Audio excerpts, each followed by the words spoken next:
someone come and carry me home tonight. Carry me The angels never home tonight. but I can hear the choir. Carry me So someone home come and tonight. carry me home Tonight.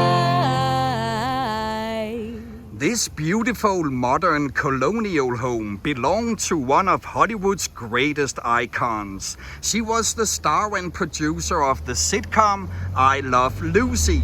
And in '62, she became the first woman to run a major television studio, which produced many popular shows, including Mission Impossible and Star Trek. What's the name of this famous actress and producer who used to stand in this doorway and personally hand out candy to trick-or-treaters on Halloween? Right next door. In this wonderful brick home lived the comedian Jack Benny. Back in 1944, Jack and his wife set up a huge tent in their backyard for a New Year's Eve party, and the guest list was spectacular. Among others, Clark Gable, Judy Garland, Bing Crosby, Errol Flynn, Ginger Rogers, Tyrone Power, Dorothy Lamour, and Joan Crawford. Let's continue to the neighbor house. This is where the actor who played Lieutenant Columbo in the television series Columbo used to live. What's the name of this actor? What was it Columbo always said when he cornered murderers with his inescapable line of questioning? I don't think I have any more questions. Oh, just one more thing. In true Columbo style, Hammer Awards always has one more question, and a few houses up on the left. We have the home of Thomas Mitchell, the actor who played James Stewart's befuddled Uncle Billy in It's a Wonderful Life, the father of Scarlett in Gone with the Wind, and Pat Garrett in The Outlaw. He was the first male actor to win the Triple Crown of Acting. Which 3 awards does it take to earn the Triple Crown of Acting? And yes, we now have 3 actors from It's a Wonderful Life living almost door to door. Thomas Mitchell's neighbor up here was no other than the biggest box office star of the 1940s. At one point, she was even the highest paid entertainer in the world, and her bathing suit poster made her the #1 pin-up girl of World War II. Yep, she even surpassed Rita Hayworth. What's the name of this actress? According to some, also Madonna used to live here. In any case, this house is right next door to the former home of Jeanne Crain, the actress with the spectacular singing voice, as we could hear in the musical comedy from '55, Gentlemen Marry Brunettes. Jeanne starred in this movie next to an actress who was one of Hollywood's leading sex symbols in the 40s and 50s, and who starred next to Marilyn Monroe in Gentlemen Prefer Blondes. What's her name?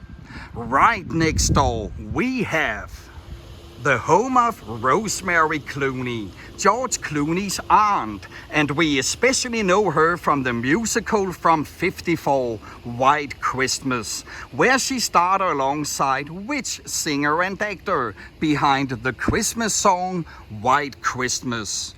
Rosemary lived in this house with her husband José Ferrer, another great actor, and their kids used to sell lemonade to tourists right here on the front lawn.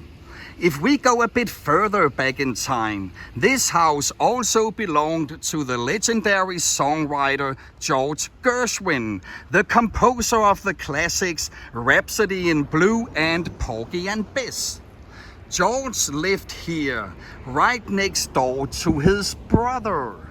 Ira Gershwin, and together they created some of the most memorable songs of the 20th century, and they wrote more than a dozen Broadway shows.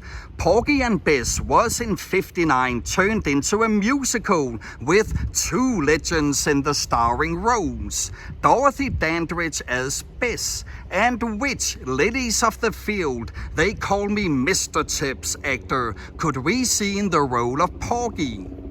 Right next door to Ira, we have the home of Agnes Moorehead. She was famous for her role as the witchy mother-in-law on the television series Bewitched, as well as her notable role in Citizen Kane. This house was also once the home of Spencer Tracy. We know Spencer from the drama The Old Man and the Sea, who wrote the novel behind this movie.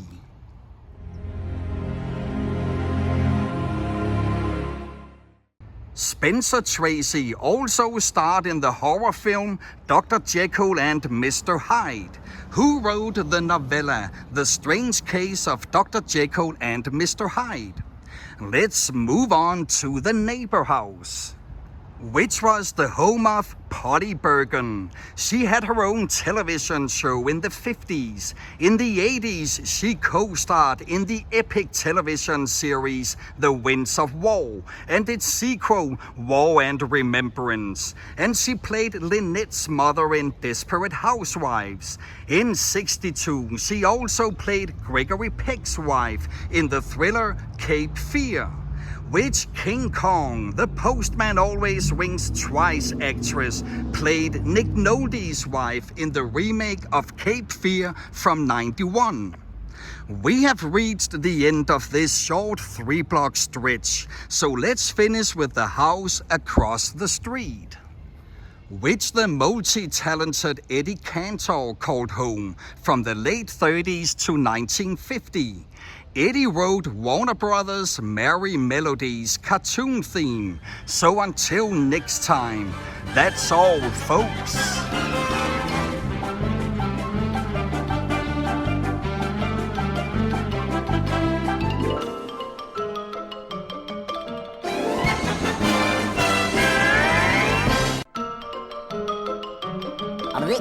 That's all, folks.